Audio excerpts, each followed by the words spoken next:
ஐநார் துணையில் அடுத்த நடக்க போகுதுன்னு வாங்க பார்க்கலாம். நடேசன் செய்கிறது எதுவுமே சரியில்லை. நிலா யோசிச்சுக்கிட்டே இருக்காங்க. அப்போ தான் சோழன் வந்து, என்ன நிலா நீ எதுவும் தப்பாக எடுத்துக்கிறாத நிலா, நாங்கள் தான் வீட்டெல்லாம் க்ளீன் பண்ணிட்டோம் அப்படின்னு சொல்லி சோழன் கேட்க, இல்லை சோழன் நான் அதை பற்றி யோசிக்கலை, நான் நடேசன் அங்கிளை பற்றி தான் யோசிச்சுக்கிட்டு இருக்கேன். அவர் கிடக்காரு நிலா, அவர் செஞ்சதெல்லாம் தப்பு தான் நிலா, அவருக்கு பதிலாக நான் சாரி கேட்டுக்கிறேன் நிலா அப்படின்னு சொல்லிட்டு சோழன் சொல்லவும், சோழன்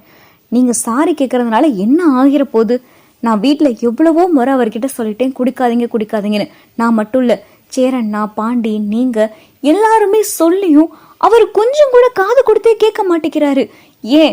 ஏன்னா நம்ம சொல்கிறத அவர் பொருட்படுத்தலை. நம்மளாம் யார் அவருக்கு சொல்கிறத கேட்குறது அப்படின்ற முடிவில் அவர் இருக்காரு. அவருக்கு என்ன தோணுதோ அதை மட்டும்தான் செய்வார். இப்போ அவரை அடக்கிறதுக்கு ஒரு ஆள் வந்தா கண்டிப்பாக அவங்க சொல்கிறத அவர் கேட்டுத்தானே ஆகணும் அப்படின்னு சொல்லிட்டு நிலா கேட்கவும், புரியலை நிலா அப்படின்னு சொல்லி சோழன் சொல்லவும், இப்போ நீங்கள் என்னை காதலிக்கிறீங்க தானே அப்படின்னு சொல்லிட்டு நிலா கேட்க, ஆமாம் நான் என்ன சொன்னாலும் கேட்பீங்க தானே அப்படின்னு சொல்லிட்டு நிலா கேட்க, ஆமாம் அப்படின்னு சொல்லி சோழன் சொல்ல, ஏன் நான் சொல்கிறத ஏன் நீங்கள் கேட்குறீங்க அப்படின்னு சொல்லி நிலா கேட்கவும், ஏன் கேட்குறேன்னா நீ என்னுடைய ஒய்ஃப் அதனால நான் கேட்குறேன் அப்படின்னு சொல்லிட்டு சோழன் சொல்லுவான். அதுதான், இப்போ உங்கள் அம்மா இருந்திருந்தா உங்கள் அப்பா அப்படிலாம் செய்வாரா, அங்கிள் இப்படிலாம் செய்யத்தான் முடியுமா அப்படின்னு சொல்லிட்டு நிலா கேட்கவும், ஆமாம் நிலா நீ சொல்றது வேணா சரிதான், அம்மா இருந்தா கண்டிப்பா இவர் இதெல்லாம் செய்யவே முடியாது, அம்மாவுக்கு இப்படி குடிக்கிறதெல்லாம் சுத்தமா பிடிக்காது, இவர் இப்படியெல்லாம் செஞ்சா அவ்வளவுதான் என்ன நடக்குனே தெரியாது அப்படின்னு சொல்லிட்டு சோழன் சொல்லவும், அதைத்தான் சோழன் நானும் சொல்றேன், நம்ம ஏன் அங்கிளுக்கு கல்யாணம் பண்ணி வைக்க கூடாது அப்படின்னு சொல்லிட்டு நிலா கேட்கவும், நிலா என்ன லூசு மாதிரி பேசிக்கிட்டு இருக்கு அப்படின்னு சொல்லிட்டு சோழன் கேட்கவும், நான் உண்மையதான் சொல்றேன், நல்ல தெளிவான மைண்ட்ல தான் சொல்றேன், இவ்வளோ நேரம் உட்காந்து யோசிச்சதுல எனக்கு இதுதான் சரின்னு பட்டுச்சு, இவர் தனியா இருக்கிறதுனாலதான் இவரை கேள்வி கேட்க யாரும் இல்லைன்னு நினைச்சுதான் இப்படி கூத்தடிச்சுக்கிட்டு குடிச்சுக்கிட்டு உடம்பையும் கெடுத்துக்கிட்டு நம்மளுடைய மனசையும் போட்டு கஷ்டப்படுத்திக்கிட்டு இருக்காரு. அவருக்கு ஒரு கல்யாணம் பண்ணி வச்சோன்னா அவங்களுடைய பேச்சை இவர் கேட்டு நடப்பாருதான் அப்படின்னு சொல்லிட்டு நிலா சொல்லவும், அவங்க பேச்சை இவர் கேட்பாரா,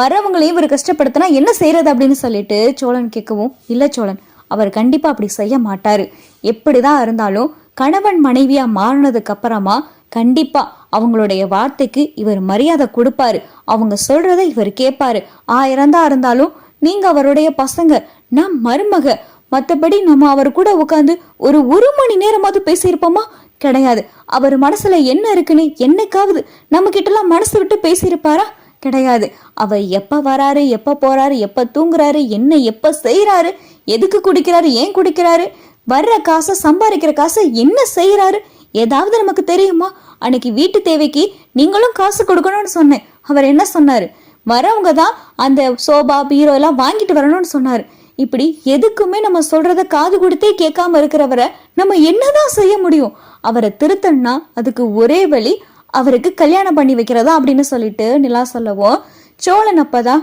நீ சொல்றது சரிதான், ஆனா இவரை யாரு கல்யாணம் பண்ணிக்கிறோம் அப்படின்னு சொல்லிட்டு சோழன் கேட்கவும், நான் பாக்குறேன் அவருக்கு பொண்ணு, நான் பாக்குறேன் அவருடைய வயசுக்கும் அவருடைய பக்குவத்துக்கும், அதே மாதிரி இவருக்கு மனைவி இல்லை, மனைவியை இழந்தவர் இவரு, அதே மாதிரி கணவர் இழந்தவங்க இருப்பாங்கல்ல, அதுவும் இவர் ஏஜ்ல,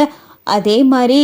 ஒருத்தவங்களை பார்த்து இவருக்கு நம்ம கல்யாணம் பண்ணி வைக்கிறோம், அவங்க வீட்டுக்கு வந்தாதான் இவர் மாறுவாரு, இவரை திருத்துறதுக்கு ஒரே வழி இவருக்கு கல்யாணம் தான். நிலா இப்படி சொல்லவும் சோழனுக்கு ஒண்ணுமே புரியல. சரி நிலா, எதா இருந்தாலும் நீ பாத்துக்க, ஆனா இவர் இப்படி பண்றதெல்லாம் நீ பெருசா எடுத்து மனசுல எதுவும் போட்டு நினைச்சுக்கிட்டு இருக்காத நிலா அப்படின்னு சொல்லிட்டு சோழன் சொல்லவும், நான் அதெல்லாம் எதுவும் நினைக்கல சோழன், நம்ம சொல்றத மீறி இவர் நடந்துக்கிறாருன்னா அப்ப இவரை யாராவது ஒரு ஆள் அடக்கிறதுக்கு வரணும்ல, அது ஏன் அவருடைய மனைவியா இருக்கக்கூடாது, இந்த வீட்டுக்கு வரப்போற என்னுடைய புது மாமியார் அறக்கக்கூடாது அப்படின்னு சொல்லிட்டு நிலா சொல்லவும், நிலா என்ன அவருக்கு பொண்ணே பார்க்கல, நீ பாட்டுக்கு மாமியார் ரேஞ்சுக்கு பேசுற அப்படின்னு சொல்லிட்டு சோழன் சொல்லவும், இல்ல சோழன் நான் இப்பவே மேட்ரிமோனில இவருடைய ஏஜ் ப்ரொஃபைல் எல்லாம் கொடுத்து நான் இப்பயே மேட்ரிமோனில பார்க்க போறேன் அப்படின்னு சொல்லிட்டு நிலா சொல்லவும், நிலா கொஞ்சம் பொறு நிலா அப்படின்னு சொல்லி சோழன் சொல்ல, இல்ல சோழன் அப்படின்னு சொல்லிட்டு நிலா லேப்டாப் எடுத்து உட்காந்து மேட்ரிமோனில நடேசனுடைய போட்டோ எல்லாமே கொடுத்து பயோடேட்டா எல்லாமே கொடுத்துட்றாங்க, மேட்ரிமோனிலையும் பதிஞ்சு வச்சிடறாங்க. இன்னும் கொஞ்ச நேரத்துல பாருங்க சோழன் இவருடைய ப்ரொஃபைலுக்கு ரெஸ்பான்ஸ் வரும் அப்படின்னு சொல்லிட்டு நிலா வெயிட் பண்ண, அடுத்த கொஞ்ச நேரத்திலேயே பார்த்தா நடேசனுடைய ப்ரொஃபைலுக்கு ரெஸ்பான்ஸ் வருது. சோழன் இங்க பாருங்க, ஒருத்தவங்க ரெக்வஸ்ட் கொடுத்துருக்காங்க, அவங்களுக்கு ஹஸ்பண்ட் கிடையாது, அதே மாதிரி அவங்களுக்கு பொண்ணுங்களோ பசங்களோ யாரும் கிடையாது. அவருடைய ஹஸ்பண்ட் இறந்ததுக்கு அப்புறமா தனியாக தான் வாழ்ந்துக்கிட்டு இருக்காங்க. கிட்டத்தட்ட ஒரு 10 வருஷமா தனியாக தான் இவங்க வாழ்ந்துக்கிட்டு இருக்காங்க. இவங்களுடைய ஃபோன் நம்பர் கொடுத்துருக்காங்க. இவங்கள நம்பரை நம்ம காண்டாக்ட் பண்ணி பார்ப்போமா அப்படின்னு சொல்லிட்டு நிலா சொல்ல, ஏய் நிலா கொஞ்சம் பொறு நிலா, நம்ம அண்ணன் பாண்டி பல்லவ எல்லாத்துக்கிட்டே கேட்டுக்கிறோம் அப்படின்னு சொல்லி சோழன் சொல்ல, நான் சொன்னால் அதெல்லாம் கேட்பாங்க, இப்போ விட்டுருங்க, மறுநாள் காலையில் நம்ம கண்டிப்பாக இவங்களை போய் நம்ம பார்க்குறோம் அப்படின்னு சொல்லிட்டு நிலா சொல்லவும், என்ன நிலா நீ பாட்டுக்கு சட்டுன்னு முடிவு இருக்கிற, இது ஏதாவது தப்பாக போய் முடிஞ்சிச்சுன்னா முதல்ல அவர் கல்யாணத்துக்கு ஒத்துக்குருவாரா அப்படின்னு சொல்லிட்டு சோழன் கேட்க, அதெல்லாம் ஒத்துக்குருவார், நம்ம தான் ஒத்துக்கிற வைக்கணும், அப்படி ஒருத்தவங்க வீட்டுக்கு வந்தாதான் இவர் திருந்துவார் அப்படின்னு சொல்லிட்டு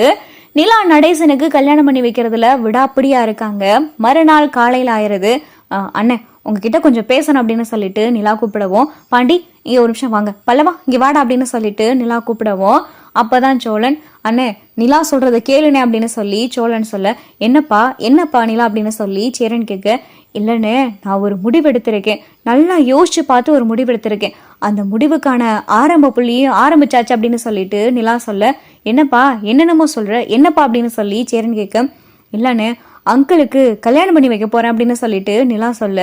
இங்கே சேரன் பார்த்தா பயங்கரமான அதிர்ச்சியோட பார்க்குறாரு. பல்லவனும் பாண்டியும் அப்படிதான் பார்க்குறாங்க.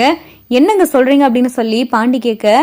ஆமா பாண்டி, அவருக்கு ஒரு கல்யாணம் பண்ணி வச்சாதான் அவர் இந்த மாதிரி குடிச்சு கூத்தடிச்சு உடம்பு கெடுத்து இதெல்லாம் எதுவும் செய்ய மாட்டாரு, குடும்ப பொறுப்பா இருப்பார் அப்படின்னு சொல்லிட்டு நிலா சொல்ல, என்னங்க நீங்க பேசுறீங்க, நம்மளே இவர்கிட்ட சிக்கிக்கிட்டு இவ்வளவு கஷ்டப்பட்டுக்கிட்டு இருக்கோம், இதுல இன்னொருத்தவங்க வந்து அவங்களும் இவர்கிட்ட கஷ்டப்படவா, அவருக்கு எதுக்குங்க கல்யாணம்லாம் அப்படின்னு சொல்லி பாண்டி சொல்ல, இல்லை பாண்டி நான் யோசிச்சு நல்லா தான் முடிவெடுத்திருக்கேன், இந்த முடிவுக்கு மேட்ரிமோனில இவருக்கு அப்ளை பண்ணதுல ஒருத்தவங்க ரெஸ்பான்ஸ் பண்ணியிருக்காங்க, அவங்கள இப்போ பார்க்க போறேன், அவங்க ரெக்வஸ்ட்டும் கொடுத்துருக்காங்க, அவங்களுக்கும் கல்யாணம் ஆகி அவங்க ஹஸ்பண்ட் இறந்து போய் கிட்டத்தட்ட 10 வருஷம் ஆயிருச்சான், அவங்களுக்கும் குழந்தை கிடையாது, தனியாக தான் இருந்துகிட்டு இருக்காங்க, அவங்கள நான் போய் பார்க்க போறேன் அப்படின்னு சொல்லிட்டு நிலா சொல்ல,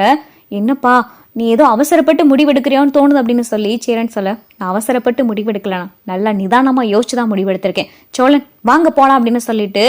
நிலா சோழனை கூட்டிட்டு அந்த அம்மாவை போய் பார்க்க போகிறாங்க. நான் உள்ளே வரலாமா அப்படின்னு சொல்லி நிலா கூப்பிட, வாமா உள்ளே வா, நீங்கள் தானே மேட்ரிமோனியில் நடேசன்ற ப்ரொஃபைலுக்கு ரெக்வஸ்ட் கொடுத்துருந்தீங்க அப்படின்னு சொல்லிட்டு நிலா கேட்க, ஆமாம்மா நீ தான் அந்த வீட்டு பொண்ணா அப்படின்னு சொல்லிட்டு அந்த அம்மா கேட்க, ஆமாம் நீங்கள் எப்படி உங்களுடைய டீட்டெயில்ஸ் சொல்ல முடியுமா அப்படின்னு சொல்லிட்டு நிலா கேட்க, நான் தான் சொல்லியிருந்தேனம்மா, என் பேர் லட்சுமி,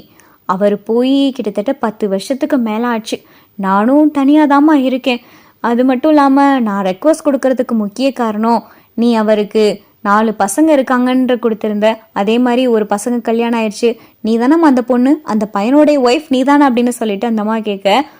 ஆமாம் அப்படின்னு சொல்லி நிலா சொல்கிறாங்க,